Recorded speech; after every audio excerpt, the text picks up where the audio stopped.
Hello, everybody. Tara Bachland here, and I have a special guest, Kira Sutherland, who is a naturopath and astrologer, probably among other things, but those are the key things that she is here for today. And we are going to be discussing a really fascinating subject in the realm of both naturopathy and astrology.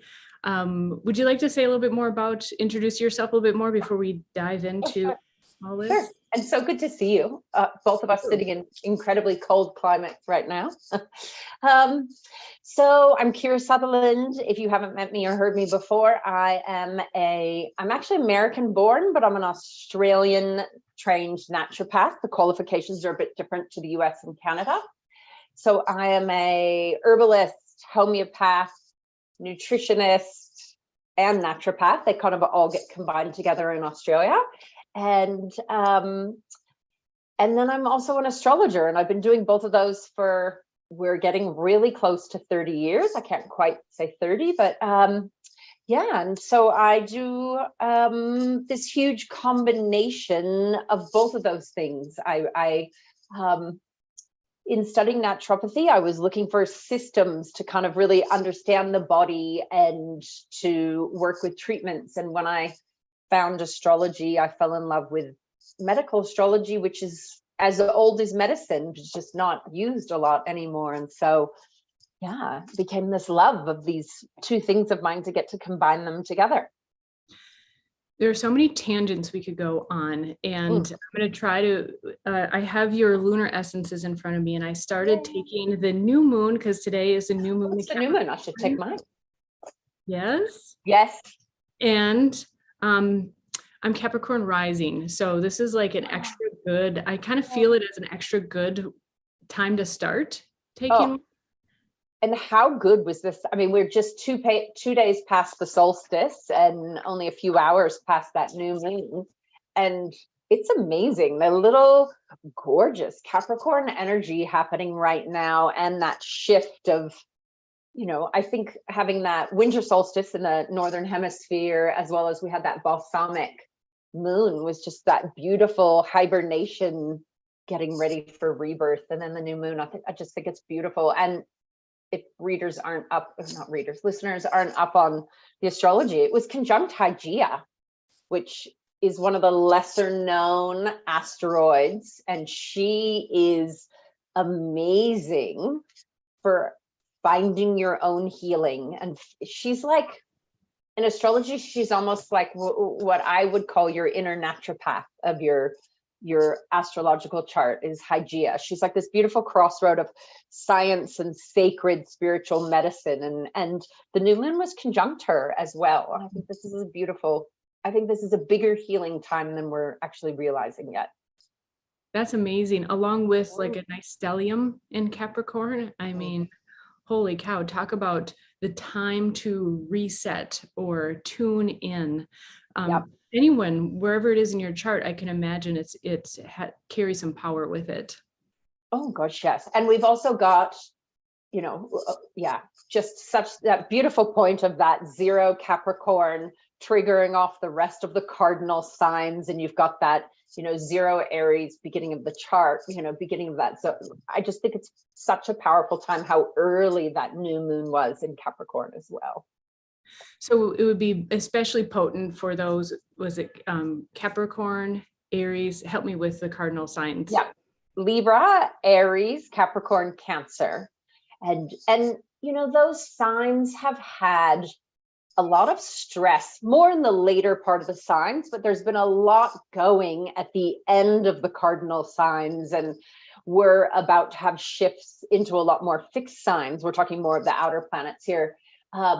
But we've been, those of us who have a lot of cardinal have been through a lot. And I really feel like this new moon was just this beautiful, it was a little gentler on us than a lot of other stuff that's recently happened. So I liked it a lot. Yeah. So I wanted to talk to you specifically about your lunar essences, because they incorporate flower essences. They're coincide with lunar cycles. Yep. How would you describe lunar essences? Okay, so lunar essences are a bit of a Kira creation. It's a combination of astrological essences that I made, and by all means, people have been doing those for, you know, hundreds of years, and flower essences. So what I did was I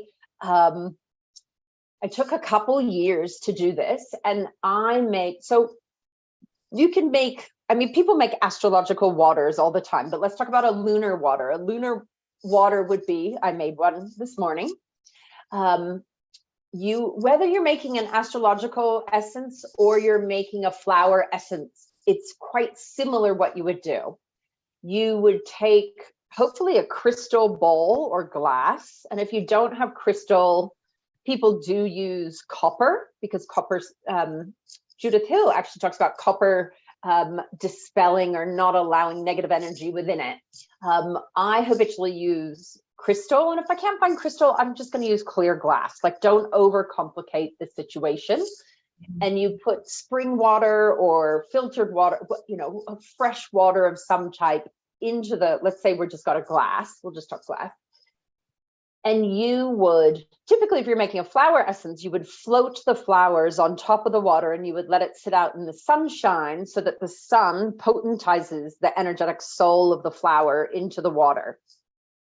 If you're making an astrological essence or a lunar essence specifically, you put the same water in the crystal ball, and then I put it outside, or I'm actually in such a cold climate, I put it on a windowsill inside, because otherwise I would have woken up to probably a frozen glass. But you allow the moon's rays to, you know, and the moonlight to hit onto the water during that new moon phase. Now, I will often set it out just that little bit before the new moon, and then during the new moon. And even if it's, you know, I'll go to, like last night for me, it was 2 a.m. I think the new moon. I think we're past the new moon, right? Yeah. 4 a.m. here. Yeah, and I'm in Pacific time. So I let it sit out until I woke up. It's okay to let it have a couple hours, even though it's past the perfect new moon. It's not like you have to get up an hour after the new moon. And you take that, so the moon light of the new moon has infused into the water, and then I take that and I put it into like a dark glass, you know, a brown glass bottle. If I'm trying to preserve it, which I usually am, I use 50% brandy and 50% water to stabilize it. And then that would be referred to, in flower essence terms, that would be referred to as a mother tincture. So that's like my main bottle that I then make other essences out of. And so when I was making, sorry, I've kind of gone back and explained how to make flower essences, because everyone always texts me later and asks that. And I'm sure you can Google it. So you can do that on a new moon. You can do it on a full moon. You can do it on your birthday, which is really potent and powerful. You can do it at any astrological lineup. You just got to make sure you want that astrological lineup. And when I'm making lunar essences, I don't overly think about what all the other astrology is doing. Because if I was like, oh my God, there's hard angles, there's whatever, you'll never make a water. I would not make a water during an eclipse. So when I was making the lunar essences, I took a couple years and I made a lunar essence from every shape of the moon, if you're looking at the 8 traditional shapes of the moon, like new moon, crescent, first quarter, and so on. And it took me a couple years, but I got every full moon and new moon I have of every astrological sign. It took me a couple years because you got to skip when there's eclipses. And then for every other shape, I managed to get at least 6, if not 10, of the astrological signs of each shape. Am I making sense, Tara? That is making sense. And that actually answers a big question, because when I first received these, honestly, Yep. I am really sensitive to flower essences in particular, and I would, but probably most people are, but I'm just really, I'm as far as like herbal remedies, flower essences are the ones that I use the most. Like I Yeah. know, and it if I take care of like the emotional condition, the physical stuff Oh is yeah. related. And so when I first received these, I was like, oh boy, you know, Yeah. what's going to happen? And that's why I wanted to talk to you too, because that makes total sense where you're taking the moon phase from each sign, then you're Yeah. balancing it. Yeah. So yeah, so I have like with the new moon, there is literally Aries through Pisces of a new moon. So I've taken all these mother tinctures and then I combine them all together. So my new moon essence, my full moon essence, and I'm still making them to get the complete 12 set. So within the next year, I should have every single shape of every sign, but of all 12. So I combined those all together. And then I love the mythology and the potency of the lunar cycles. You know, everyone always talks on social media about, oh, it's a new moon. It's, you know, time to plan, time to project. And then you get to the full moon, which is this kind of celebration or culmination. And then people always talk about releasing at the full moon. Whereas if you really go into play of the 8 phases, it's so much more potent than just doing new and full moon. And so you have, you know, Jane Rutger was the one who originally, in modern times, wrote about the 8 phases and personalities. Demetra George has in one of my all-time favorite astrology books on the lunar phases, which is more about people's personalities and life path with lunar phases, but it's also teaches that process. And if and that's called Finding Your Way Through the Dark, her book. I gave her a set of essences this year as well when I saw her, which was really fun. But if you go back into the, you know, Celtic or pre-Christian, you know, the festivals of, you know, the solstices, the equinoxes, and then the cross-quarter festivals, those all line up with the 8 phases as well, or like the old mythology around the goddess. So there's all these layers to the 8 phases that I love to work with. And I was like, okay, well, I'm going to make essences to do with these 8 phases, because then if I take them at, you know, for those, you know, 3 days of each phase, that will help potentize trying to work on projects, trying to do things, trying to release things or create. And then I got to thinking, because I love flower essences. I'm traditionally trained in I say Bach, but Bach, whichever way people want to say it. In Australia, we say Bach. I love the Bach flowers. And when Edward Bach originally did flower essences, he did 12 originally. They were called the 12 healers. And then he's gone on to do 38 altogether. But the 12 healers for the last, I don't know, 50, 70 years have been divided down into the astrological signs. And I teach those when I teach medical astrology. So I was like, oh, how could should I overlap them like that?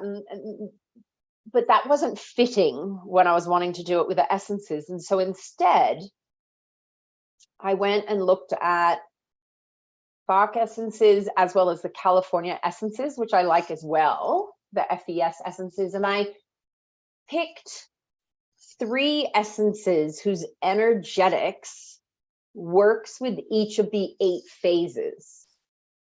So sometimes there's a double up. I think I've used blackberry more than once, but so I kind of got these, you know, that new moon feel and that initiation of things. And so I've put in an essence to help work with the energy of what the new moon's about or what the first quarter is about. And so that's how they kind of came into being. I think I spent a day or 2 reading every essence for like 5 times just to try to match them up. And so the essences, sorry, it's a really long explanation, but they're a bit complicated.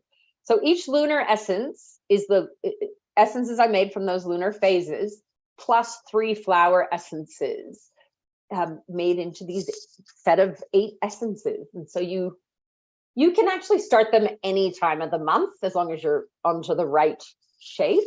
But yeah, they're more beautiful if you start them at the new moon. Like today. amazing because when we scheduled this, I don't think it was necessarily, oh, it's going to be new Oh, moon. no, Be talking about flower or the lunar essences. It just happened to be, and I know. a very Wait, particular new moon as well. no, I love that. I didn't even consider that. And now I'm trying to find my new moon essence myself without my glasses on. And I love it.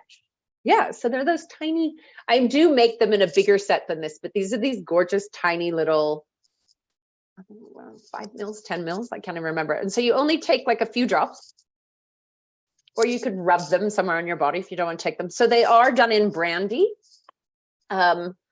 People have to be aware of that. If they're non-alcohol people, I can make them for people in apple cider vinegar as a stabilizer rather than brandy. But the mother tincture originally had brandy in it. So if somebody is really alcohol sensitive or doesn't even want the energetics of it, I recently made a set Awesome. out of homeopathic pilules. So they're like, I think you can see the tiny little sugar pills, and they've never touched alcohol. So the essences have never touched the alcohol. So I made that specifically for one person, but then when I was making, I was like, oh, I better make a bigger set of these. So I now have the non-alcoholic version. That's great. Or the candy version, if you just want the candy rather than Well, lunar candy. That's a whole new project, I think. that would be fun. So I like to take my flower essences and water and then just Yes. sip on them. And I could tell right away so I've only taken the new moon, and flower essences, like I mentioned, they really affect me, and they're really beautiful, wonderful. I love paging through the FES flower essences book. I might be going through something and just like look up the emotional state and just learning about their herbs that way. And so anyways, I put it in my water, and what I sensed out of this one and was almost like an early springtime, like that just like there's a certain, I work with herbalist Matthew Wood, and he uses sound effects. Like he'll say bing. Yeah. So it was kind of like, it had almost like its own sound effect. And I could really sense too, I think it changes. Are you familiar? I'm sure you're familiar with the fourth stage of water and how it changes. And like in our bodies, we have this fourth stage. Living water is in the fourth stage. And I think you can really sense when you put a flower essence or something like this in water too, that it comes alive. Yes, absolutely. And I do put mine in water and drink it as well, but I will take it straight. Yeah. And it's amazing. And that, for those that don't understand, with essences and homeopathy, when you put a few drops of something into a bigger vessel of fluid, the idea, you should actually shake it a little bit. And the idea is the molecules will actually choose to go across the gradient and spread themselves out so that they're imprinting across the whole water. So it's like the soul of the remedy has imprinted throughout all of that water. And it's, I haven't had anybody had bad reactions so far. I mean, they've been available probably for 3/4 of a year, maybe. I can't actually remember. I'm sure I have a chart of when I birthed them, but a lot of people just found they were really productive. It was like the most productive month they had had in ages. And that's part of what they got designed for is, we all want to be more sacred, and we want to ritualize our life. And we have all these plans of journaling or doing stuff, on these projects from new moon to full moon.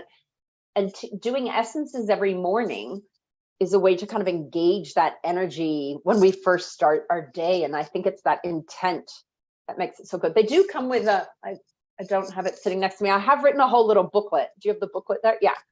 I've written it's now in a little bound booklet. I should send you the full booklet. And it explains each phase and what it's about. And it has little sayings, and it lists each of the flower essence, and it describes what each essence is actually about. So you can teach yourself the essences as well. So yeah, super productive. Other people, the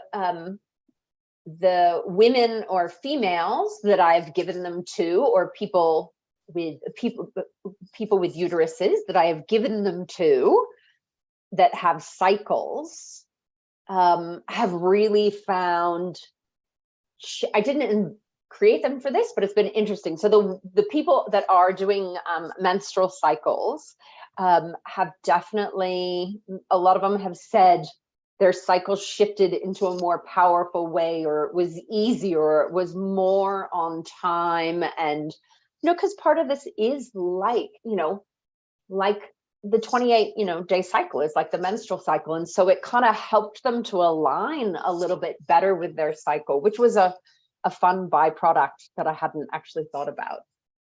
It's so interesting, because that was one of my questions before even was, why would someone consider this? I actually titled this podcast Resetting and Tuning In. That's kind of what I intuited would be a great way, especially if you're a very Capricornian person like I am, who is like, what's the next project? What's the next due date? Let's plan this.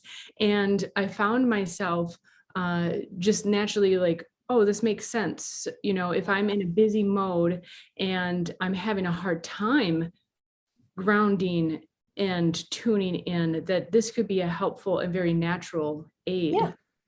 Well, and it's beautiful to follow the cycles and to get more in tune with that, no matter who you are, but it gives you a practicality to do with it, because some of us aren't as, we're all emotional, but some of us are much more practical first than emotional, or we're more cerebral than physical. And so, or we're action oriented. So it gives you something to do to kind of ground all that energy. And it also reminds us that not every phase of the month is supposed to be productive. There's creation, and then there's fine tuning, and then there's releasing, and there's resting. And I think in our modern day go, we forget how phenomenal the resting, releasing phase is. And so this engages us to think about that. I just think we're so far removed, especially if we're living in cities, of cycles and nature, that it's just, it's a fun little tool. I'll be honest, I invented them, or I created them to use on myself. I didn't even, when I started making them, I had no plan to like go, oh, I'm going to turn it into this whole thing. But it's been, this is the way I do art and creativity, is like making stuff like this. So it's been a really fun journey, and getting it to people to try. And yeah. Was it from that place that you were trying to tune in and you wanted some kind of tool to do that, or where did that come from? Yeah, I'm not a sit down and paint type of artist, but I'm a craft, like a kitchen witch, crafting, doing herbal. I make herbal creams for friends and do all kinds of elixirs for people. And this was another way to bring astrology into my daily life. And so when I originally started making the lunar waters, I didn't actually know what I was making them for. I was just like, I'm going to make these and see what it's like to take them, or see what it feels like. So I have hundreds of bottles of these essences sitting in a cupboard. And it's hilarious. My husband's like, oh, and the funny thing is, I put them outside. But again, if there's a lot of insects or leaves or wind, you can put like a muslin cloth over it to protect it. Or I learned the hard way that my cat really liked that I was setting out bowls of water. So a couple of times I went out to go get my bowls. I'm like, that's missing a lot of water. So I couldn't use those, because otherwise you were drinking essence of my cat. So I had to find places in my yard that my cat couldn't access it, because she thought I was just setting out extra water for her. Well, that's so sweet of you. I know, she loved it. But yeah, so now I've moved into a house where she doesn't actually go in the front yard. So it's a lot easier for me to make them without the interference of, my little Burmese. Was there anything that you were surprised by once you started experimenting with these? That's a good question. I was surprised. you know, in some ways they're so easy to make. And you think, how is magic that simple? How is energetically creating something like this so easy in some ways, yet still so powerful? Because when you start to take them, you're like, that was so easy to make. Surely this isn't going to be profound. And so it was fun hearing feedback and on myself, just seeing how much deeper they were working than I expected. And the really fun bit was the few girlfriends that I gave them to that were like, oh my God, my cycle just did this completely different energetic change. And that's so beautiful to hear, because there's so much that can go wrong with a cycle, not wrong, but irregular or tough, that, you know, it's not going to fix endometriosis or anything, but it's vibrationally a way to tune back into, better cycles. Yeah. You know, what's interesting is these are literally, there's like, is only water and alcohol if it has alcohol, like as far as like if someone were to scientifically break it down. Nothing in it. There's like nothing in it. And so going along with what you were saying, you would think, well, what is that really going to do? It can blow your mind. So I'll share my epiphany of flower essences, what really, you know, got me thinking, wow, this is really something amazing. So we all have, I work with herbalist Matthew Wood, and I think it's pretty common vernacular in the herbal community where you say you have an herbal ally, right? There are certain herbs that are just your allies. They're your friend. Absolutely. And you just jive with them. They jive with you. And my first herbal ally that I learned about was agrimony. And I swear, every time I tell this story, there are people who are like, I'm never taking agrimony. But it all depends on your state. So the agrimony persona is hiding behind a facade. And so you just like grin and bear it, you take care of things in the background and you just smile or whatever, and no one really knows what's going on. And that can be learned, it can be in your astrology, however that develops. It just is, I've learned, as a part of me.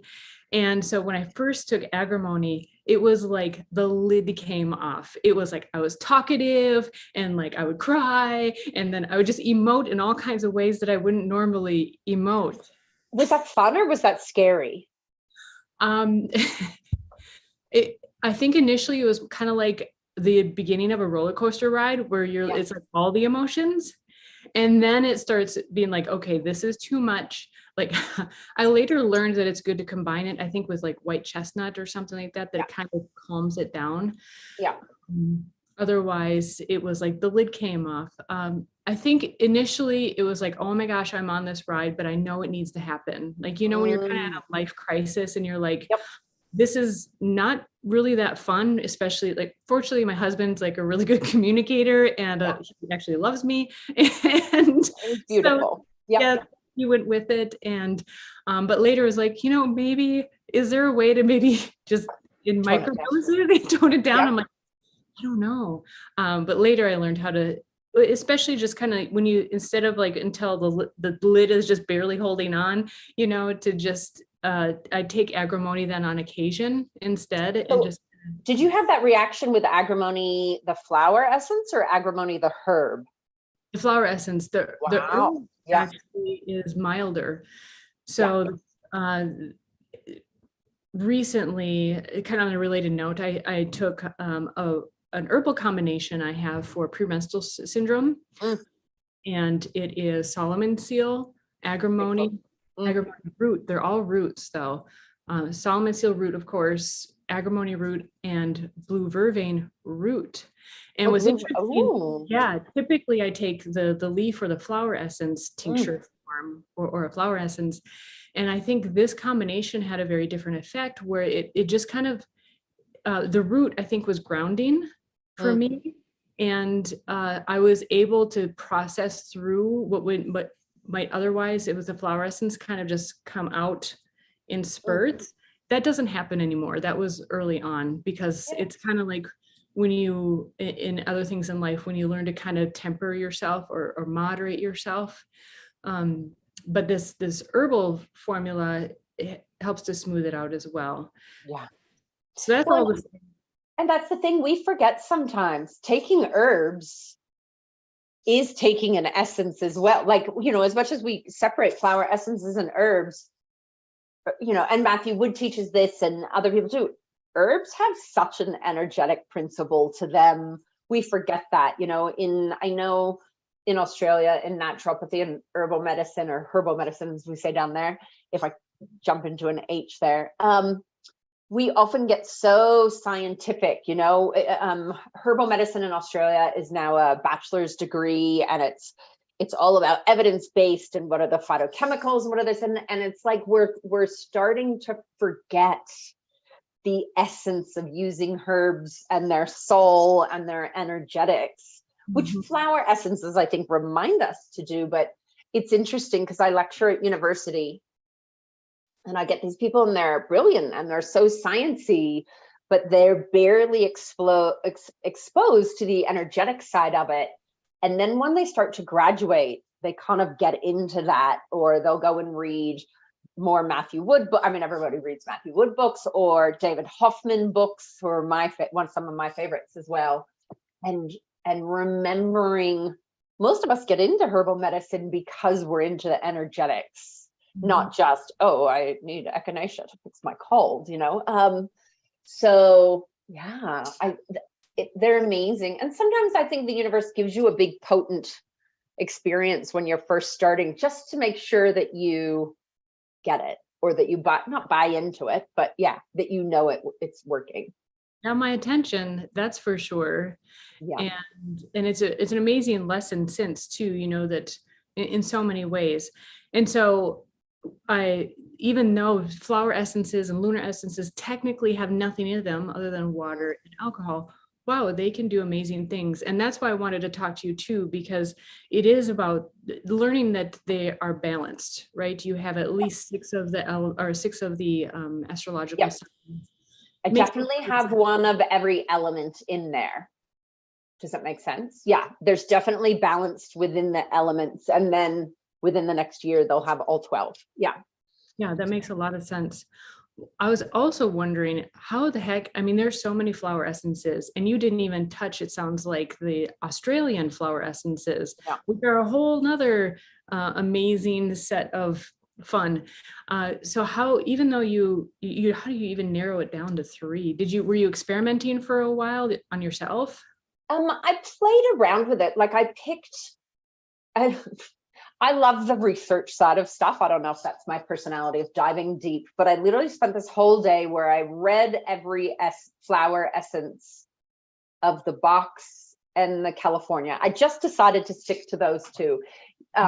Bush flowers of Australia are amazing, but I don't react to them as well as I react to the Californian and the Bach. So I stuck to what works really well for me energetically. So, sometimes when I take bush flowers, I have incredible reactions, and sometimes I take them and I really struggle and it doesn't sit right. And so I didn't want to be using anything that didn't totally sit right with me. And I lived in Australia a really long time, but I'm not born of that soil. And so part of me is, I'm Californian born, and all my ancestry is English, Scottish, Welsh kind of thing. So I used a system that I thought my inheritance was working with better. And I really think, you know, going back to sorry, I'm jumping topics here, but in a lot of traditional herbal cultures, you only have certain herbs to work with. I'm sure Matthew Wood teaches this incredibly well, but I remember reading some traditional Native American books with healers, and they were like, unless the soul of that plant has spoken to you, you cannot use that medicine as a healer. And that's always really sat with me in how I use herbal medicine and how I use essences. So, but I read through every single essence, and then I wrote little notes of which moon shape I thought it could fit to, even multiple. And then I probably had 10 for each shape, written down, and then I went through the 10 and I went through each shape and kind of went, no, this one really fits, or this one feels better, or no, I need to move this one to the full moon instead of, gibbous or something. So it was a whole weekend really of kind of reading them and then rereading them, and it was fun to remember some of the, I don't use the whole run of Californian essences, I don't own them all, but remembering how great some of those are in a different way to Bach flowers. Mm-hmm. Do you remember what were some of the criteria? So like if you were looking for a full moon or a new moon in particular, what were some of the words or vibes that you were looking for? Hold on. I don't have my booklet in front of me. It was, I don't even know if it was wording so much as the feel of each one. And yeah, I can't even really, it was more of an intuitive, oh my God, that feels better, that fits. And I was looking for, again, with all flower essences, we have the negative side, or the stuff that it helps to release, and then the stuff that it's helping to bring in. And so I guess to answer that question, I was also looking for some of the stumbling blocks that you can come across with different moon shapes. Like the first quarter moon is like the square, right? It starts at the 90 degrees. It's like a square in astrology, and it's this struggle and adjustment, and you have to kind of push through to then get to the end of that energetics, which is a lot easier of an angle. And so I was matching up a lot of the angle kind of energetics to the essences as well, when you're blocking yourself and struggling. And so I was looking for fits like that. And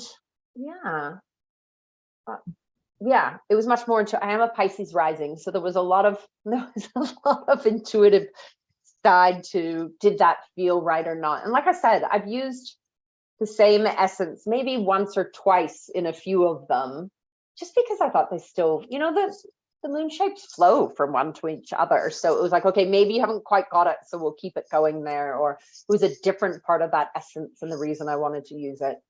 Yeah, and it ties it together. It's still part of the same cycle. Yeah. And that you have that continuity.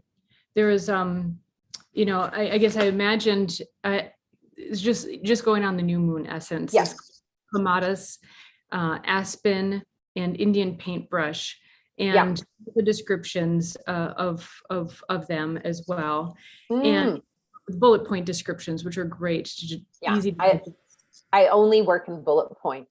I love bullet points. If you've ever been to lectures, you have, but when I give lectures, it's all about bullet points, not sentences, not paragraphs. I'm in the middle of writing some medical astrology books, and I'm like, these are going to be bullet points. Like, it's literally, there'll be paragraphs and then a bunch of bullet points, because I think our brain gets lost in bigger, I mean, we can get, involved, and, reading is amazing, but, bullet points make it, you can grab what you need a little bit quicker.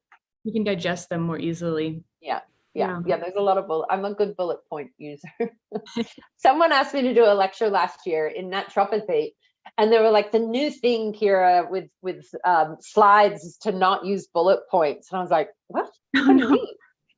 I'm like, that might work for you, but my brain doesn't work without bullet. He just wanted me to do lists without the bullet points, and I felt naked looking at those slides. Well, it'd be hard to differentiate them. You'd have to clearly, now I'm getting into my marketing mode. I know, I was like, that's not going to happen for me. So as I was reading these, just a couple, I guess I was, sure.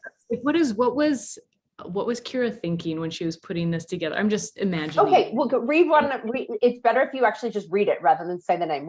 Why was I thinking something? Well, I'm gonna imagine, and I'm gonna say what I was imagining. Okay. You can tell me what you're maybe, if you can remember. It was quite a while ago, it sounds. So I'm not as familiar with clematis, but you have positive, awake, focused presence. That's in the positive sense. So when you're in a balanced state, right? Yep. Imbalance is daydreaming and avoiding present moment, impractical ideas, otherworldly. And okay, so that's in the new moon mix, right? Mhm. Yep. So, new moon is so subjective. You are being, but you haven't really come into who you're, like, if you're looking at the full moon as this culmination of what you're creating this cycle, right? The new moon to the full moon is the building phase, and you got the releasing second half of the phase. But that first new moon, there's no light. There's no like conscious awareness. It's much more subjective and intuitive, but you can also kind of get lost in that void of there is no direct light, and we're kind of floating around dreaming. And clematis is really good for the daydreamer, the person that gets lost and kind of drifts away. So I see clematis as being really good for pulling you into your body, and it pulls you into the present state. So remember, you're starting a new cycle. So you're also, in the balsamic, you were releasing the end of that cycle, but you still have the memory of it as you move to that new cycle. So with clematis, it was like, okay, let's bring you into the present to start this cycle. That's why I picked that one. Oh, that's great. Yeah. Makes a lot of sense. Yeah. Then there's aspen, which the botanical Latin is Populus tremula. So it's also commonly known as quaking aspen. Yes. And so this is what I imagined, and then I'll read. Sure. Go for it. Too, is it can help with people who are like literally have tremors or just emotionally feeling unsettled. And so I imagined at a new moon, if you could just help settle any doubt, any back and forth thoughts. And so the positive aspect, if someone is already balanced in this aspect, they would have trust and confidence to meet the unknown, drawing inner strength from the spiritual world. If they're out of balance, there's fear of the unknown, vague anxiety, apprehension, and hidden fears. And you have a bit more explanation for those who get it. So what was it? It's that fear of starting something new. That new moon is a new cycle. It's unknown, and we can get stuck. We can get paralyzed in moving forward when we have too much fear or anxiety. And so the idea is to bring aspen in to clear that fear of moving forward, or that fear of the unknown, because each cycle is an unknown, and to kind of, again, get that motion happening so that you're not just going, should I do it? Should I not do it? Should I, because we get stuck or we quake. But if you think about quaking, we have fear and we start to quake, but in reality, quaking is your body trying to move. Yes, you're maybe shaking from fear, but think about it. Your body knows something's about to happen, or you want to do something, and you start shaking. You might not be taking a step forward, but you're within movement. And so then if we can take that quaking energy to actually propel us forward, it's part of what, That's a terrific illustration, because I know there's been times in my life where it's like, it feels like the gas and the brake are on. And it's like, I have to get my mind out of this, or whatever's holding me back. I have to sometimes you just have to take motion. Doing something is the solution. And sometimes that's shaking, And if we're not nervous before something new, they often say that's not a good thing anyway. We're supposed to be nervous before doing new things. And, it's like when speakers go on stage, they say, no matter how many times you've given that lecture, or how many, if you're not a little bit nervous before going on, they actually say it's not good. It's better to have those nerves, and it's better because it's bringing you into your body, and you're kind of going, okay, this is what I'm doing. This is what I need to go and do. And it creates that momentum energy, that fear, to actually then give at a better level. Yeah. And then the third in this is Indian paintbrush, which is Californian. Yep. And I remember reading about this one in one of my explorations of the FES flowers, and it had a lot to do with creativity. In a positive sense, lively, energetic creativity, exuberant artistic activity, of course, Indian paintbrush, right? And the imbalance would be low vitality and exhaustion, difficulty rousing physical forces to sustain the intensity of creative work, inability to bring creative forces into physical expression. And so on the positive end, I could imagine just like that, it's just like giving a nudge, here's a nudge to your creative side. Yeah. And I didn't really, part of me sometimes grabbed the more for the positive side or more for the negative side, but it's like, you're starting a new moon. It's a new creative endeavor. So my wish was to give somebody that Indian paintbrush creativity to paint what they're going to paint for that next cycle. The new moon typically isn't exhausted, but it's a low energy phase. Balsamic is really low, resting. And it's not, new moon isn't the, go out there and wow, but it's, it's to move from that inertia to start creating. But I really used Indian paintbrush more for that creative, let's give you a new set of paintbrushes for the new cycle. Yeah. So it was fun. It was fun kind of going through all the definitions and getting to pick stuff. It was hard to pull them down to 3 each. And then I think one of them, and I can't even remember which one, might have been third quarter. So almost near the end. I only had 2. And then I was like, wow, I really need to think about what third quarter is and what it means and what else I need to bring in. But yeah. Yeah. It sounds like, you could almost do a guided or just explore each one of these at each phase or at some point. And the discussion that can come up, just even what's so beautiful about the names of herbs as well is the names. I just did it yesterday, a podcast, just started an Herbs in Spanglish podcast. Ooh. And with one of our team members. And our first herb was plantain, and it's absolutely incredible how many names, not only in English, but in Spanish, there are for plantain. And each one of them ties back to the medicinal use. And I think there's just something really beautiful about that. And are you talking Plantego lanceolata? The various kinds. All the plantains. Yeah. It's a huge genus, right? And so, among them, there are so many. And so like the Indian paintbrush, I imagine like, it's like someone saying, here's your paintbrush. You might not know what to do with it yet, but sometimes just that, like, you even said new paintbrush or new to you. And it's like, oh, this gets me thinking differently. And it's an exploration in and of itself. Yeah. And it's such a beautiful herb if you see it growing. It's where I am, I'm right now in the mountains of British Columbia, Canada, and it grows all over here as well in summer. And it's just so, and it paints the countryside, it paints the mountain when it's growing, right? You see it everywhere and it's so beautiful. So, but yeah, the wording of herbs is phenomenal, and what they're used for, like motherwort would be my all-time favorite, one of my all-time favorite herbs to take and to give. But it's so astrological, and it's motherwort's botanic name is Leonurus cardiaca, heart of the lion. And it's just so good for that. It's good for heart palpitations or anxiety, and the energetics around that heart chakra. It's actually nervous.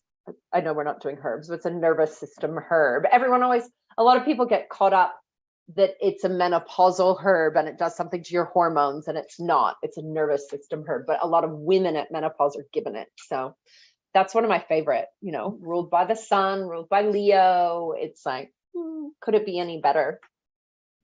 Yeah. Oh my gosh, we could go on so many tangents. Yeah. And Matthew lectures on that a lot, doesn't he? Doctrine of signatures, that things look like what they're used for, whether it's a heart-shaped leaf or like with Plantego and what, and flower essences aren't any different. They are herbs originally, almost all of them. And oh my gosh, they're so magic.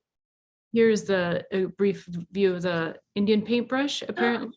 Yeah. How inspiring does that look? It's so beautiful. Yeah. And what the purple there is not it. The purple is, what's that called again? I can't remember the name of the purple, but anyway, yeah, it's just amazing how beautiful it is and vibrant. It's such, you know, there aren't that many herbs that are bright red. Well, I mean, there are flowers, but yeah, red is amazing when you see it in nature against all that green. Yeah, and that creative spark.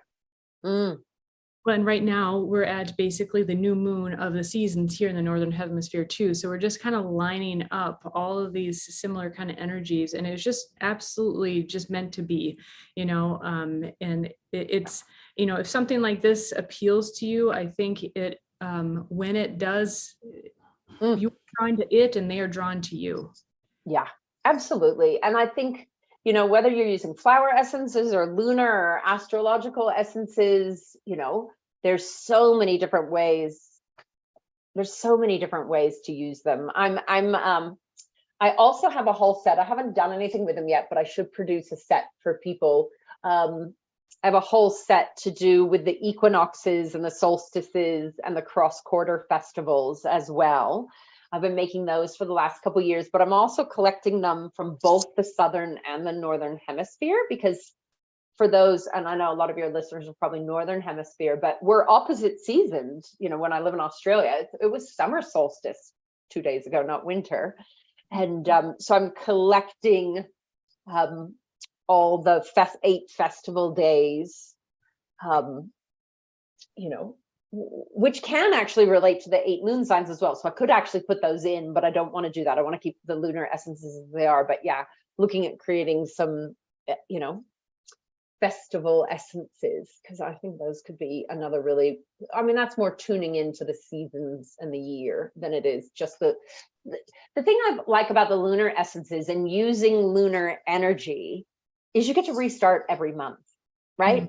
We get to, you know, solstice is a great time to, you know, winter solstice, like you and I have just done, you know, what do we want to release, what we're thankful for, but what do we want to bring in for the new year? Because it's kind of considered the, you know, not the astrological new year, but the new year by, you know, winter solstice. And, but a 1 year goal is very big, and it's very easy to get, you know, like at New Year's, people are like, oh, I'm going to lose weight, I'm going to do this year. And then a week later, they're like, oh, I haven't done it, I'm going to let it go. Whereas when you use the moon cycle, if something goes wrong and you don't get to it this month, you got another month. And I think if we're talking habits and we're talking goals, we actually work much better off of smaller short-term goals than we do long-term goals. And I think we forget we get to start it anew every month. Chunk sizing, right? Breaking down what is big into smaller pieces so it's more doable. Or I could imagine too, I know sometimes when I've had a certain experience with a remedy and I take it months later, it helps to reestablish what I am trying to reestablish, right? Yeah, absolutely. And it's like, even with the moon cycle, and you've heard me lecture on this separately, you know, if people are doing like dietary stuff or trying to be really healthy or restrictive with what they're eating, I'll get them to do new moon to full moon, really restrictive. Even though the moon is growing, it's when we have more strength and more energy to do stuff. So I get them to make all their changes the first half of the month. And then we get to the full moon, to the dark of the moon, I let them rest and relax and not be so intense with what they're trying to do. And it's, you know, when we're asking for health goals, it's that chunking, as you said. I want you to be strict for 2 weeks. People are like, oh, I can do that. Whereas if I go, I want you to be really good for the month, they're like, God, that's really long. It's like when people try to give up alcohol for the month. They're like, a month? You want me to give up alcohol for a month? And you're like, okay, 2 weeks. Birthday's coming up. I know. There's every reason why in a month to not do something like that. Whereas you go, okay, give me 2 weeks. And people are like, yeah, okay, I can do 2 weeks. Yeah, that's a great point. Yeah. And then they feel so good at the 2 weeks, they're willing to go the other 2 weeks usually. But yeah, we're not meant to be perfect all the time. How boring. Yes. So is that the Pisces coming through too? Just like being easier on people. Yeah, probably because I can't stick to anything for a month. Ugh, no, I can. I sometimes can. But yeah, I just think we fight so much of nature. We through trying to, through us living in cities, or, trying to be super productive, or, climb the whatever work ladder. We're taught in modern society that it's all about go, go, go, go, go. And we forget that there's just like seasons. There's phases to build, and there's phases to reap, and there's phases to relax. And I don't think modern society lets us do that. And I think it's one of the reasons we have so many health issues, is because on all the time is way too taxing for those adrenals and the immune system, and It is. I was just saying in a class the other night that the class was about the solstice. And I was saying, we're up north, it's well below zero, and I don't go outside in this weather. To me, there's nothing to do. And so to me, this is my work season. But then in the summer, I love being outside. And so there's always a go energy. And so I deliberately have to think about, how am I going to rest and take that downtime if in this season, which would normally be the season of, back when our ancestors were working the land and so forth, would be. Oh yeah, you're inside, staying warm. Yeah, but now they weren't working on the computer, which is my. I know it's tricky, isn't it? It's really tricky. I'm away for 6 or 7 weeks in Canada. And there's that feel to do a lot. I'm in this like winter wonderland where I can go skiing and hiking and ice skating and all kinds of magic stuff. But I find I don't want to do stuff all day. Like there's that rest that needs to come in, and that hibernation, and I do more craft during winter, right? I do more creation. And it's hard if you're a computer person, because being stuck inside, you're like, oh, it's perfect, I can do 10 hours on the computer, but that's not what your body wants you to do, is it? And literally posture wise as well. Yeah. Recoup from that as well. Being originally from the US, but you've lived in Australia for a long time. Yep. I use the Whoop fitness tracking bracelet. Yep. And they sent out a really cool New Year's, like, here you are, these are your overall stats for the year. Here are our overall stats for like worldwide. And Australia had the most caffeine consumption, of course, self-reported. I'm away, so that's a surprise that they're still rating so hot. No, go on. Do you feel that there's a similar vibe in Australia too, that like the Western mentality of do, go, go, go? Oh, yeah. We're Australia, for those of you who've never been, is like a combination between the US and the UK. Like if the US and the UK had a baby, it would be Australia. And I hope that doesn't offend anybody, but like we're a Commonwealth country, so we have an enormous amount of stuff related back to the UK, and the Queen's on our money, or it's gonna be the King soon, I guess. But a lot of our wording and our government is very UK. But there's an North American style to Australia. Yeah, we're absolutely exactly the same. We're that classic Western go, go, go, and we have sun and we can relax, but we're very hard workers, and we do love our coffee. We actually had, after World War II, we had a huge European immigration. And so we had an enormous amount, especially of Italians, come to Australia. And so I hope I don't offend anybody, but I actually think Australia has some of the best coffee in the entire world. Like Australians will forever talk about trying to find a good coffee while they're traveling, because we love our coffee. Yes. But the Whoops are amazing. I wear an Aura ring, which is the same thing, right? And it was funny, just this morning, I can't remember if I posted it on my astrology page or my naturopathy page, but I actually posted my result, because I woke up and it on the Aura ring, it gives you a readiness scale for the day. How ready are you to go do stuff? And I've been sleeping. I'm in super cold. So I've been resting a lot, but still exercising. But I've been going to bed really early, eating really well. And my readiness score came out at a 99 this morning. And I was like, oh, wow, I've never seen that ever. So that was exciting. It is interesting to compare when you're on vacation, or away from home, away from your usual routine. I remember we were up north this summer for a few days, and yeah, it was like off the charts. It was like, yeah, you are definitely more unplugged than usual.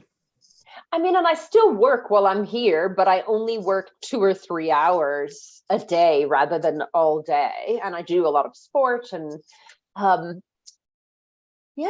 and I'm also really cautious. And maybe this is the Aries in me, because I don't want to miss any moments while I'm traveling or on holiday.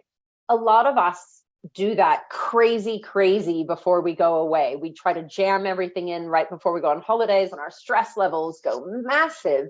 And you always hear about people then going on holidays and they have this cortisol crash and they get sick as soon as they arrive on holidays. And that does not happen to me anymore, because I purposely do a 2-week cool off period before I go on holidays, so that by the time, so I schedule less and less. I have like a pre-holiday schedule, which I can highly recommend, because then you arrive and you're ready to peak, rather than your body going, no, I'm taking you out for 2 weeks of your holiday because you went too hard before you went away. So that's I challenge myself to do that slow down, which is fun.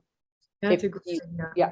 And I don't think we talk about stuff like that, and because everybody talks about the cortisol crash on a holiday, which then crashes your immune system, because cortisol suppresses your immune system.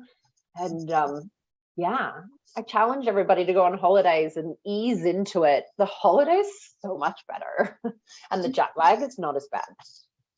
Yeah, that can be intense as well. And that on top of it.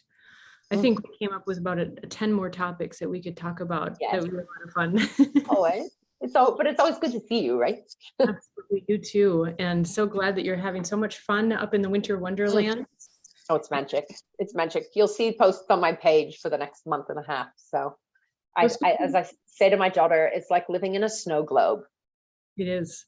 This is my favorite season is like spring, summer, but I still, there's something like so I grew up in Minnesota, and so snow days, I think it's kind of programmed in you that you get this excitement no matter what. If it's like there's going to be a snowstorm, like we recently had a big snowstorm, we're technically in a blizzard, and it's still kind of exciting, Snow is magical. Like, it's frozen water, it's frozen energetics, and there's I mean, it hurts if it's cold, but I still drive through the snow and through the mountains, and I'm like, oh my God, it's like sugar coating on nature. And I think there's something magical about it. Absolutely.